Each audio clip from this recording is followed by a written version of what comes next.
lost child. It was an unremarkable afternoon in 1770 when Jacob Cady asked his mother for permission to join his father Isaac, who was chopping wood a short distance away from their home in Alstead, New Hampshire. Although Jacob was only 2.5 years old and described as peculiarly loved by his mother, he was a capable child, and his mother acquiesced. However, a few hours later, when Isaac returned to their home without his son, panic ensued. I think only a parent can understand the torturous, urgent despair and terror of losing a child. The Monadnock area was, as it is now, a vast wilderness of craggy granite hills, pockmarked with caves and crossed by many rivers, brooks, and streams. Bears, wolves, bobcats, and other wild threats were abound, and Indians commonly kidnapped those in the colonies, often killing those too slow, too loud, or otherwise unsuitable for ransom. The Cadys spent all night searching for Jacob, calling his name, their torches barely penetrating the murky woods. While their desperate hunt was in vain that night, the new dawn encouraged them, and as their neighbors awakened they joined in the search, as some hurried to nearby towns to seek help. All through the day these intrepid Samaritans trudged through the scraggly brush, crawled over rocks and fallen trees, probing every small cave and checking every pond and river, but once again the darkness gathered with no sign of the missing child. Fires were kindled at regular intervals to help in their search and get the attention of young Jacob, but despite every effort the child remained lost as the sun rose yet again. The new day brought new hope, however. The grim news had made it far and brought in multitudes from Charlestown, Walpole, Marlow, Keene, and surrounding towns to lend their assistance and hopefully ease the suffering of the bereaved parents. While Alstead had fewer than 400 residents at that time, it was estimated that perhaps 500 people were now searching the woods, and on that day the first sign of Jacob was found. Eager and trembling, the pursuers had come across a set of tiny footprints, and nearby, those of a large beast.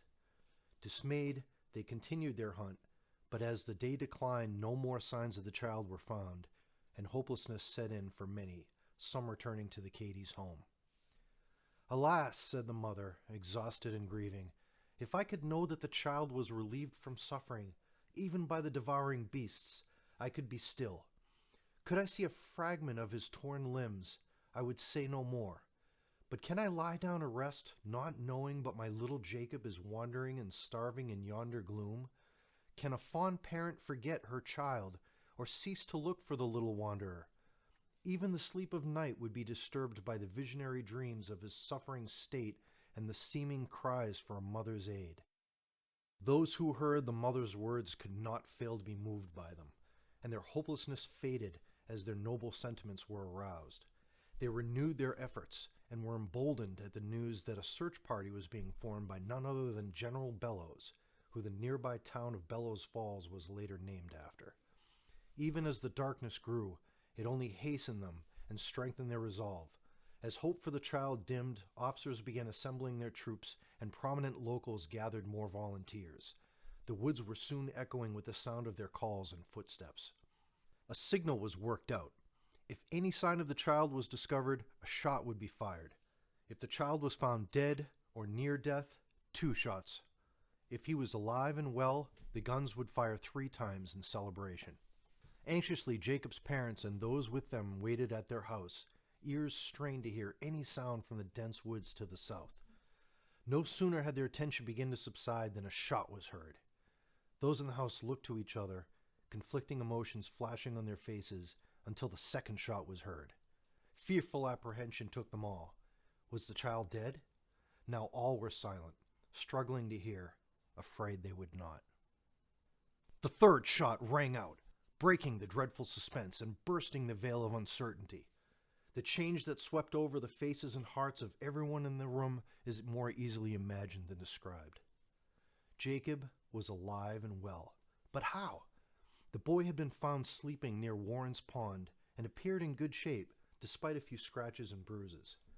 He said he had heard strangers calling his name, but fearful of Indians, he hid from them. When asked how he had survived being alone in the inhospitable wild for 2 days, Jacob told them a large dog had given him milk. There were no dogs known to be living in the Monadnock wilderness at that time. However, there were bears and wolves, as there are to this day. Bears were far more numerous and less aggressive, so it's generally believed that young Jacob Cady had been nursed and perhaps watched over by a bear. Thank you for listening to this true tale of history. I'm Crow, and I've been discovering all sorts of fantastic stories about the Monadnock region and other areas, and I hope to relate some of these stories to you as soon as I can. Stay tuned, and I'll release more videos as soon as possible.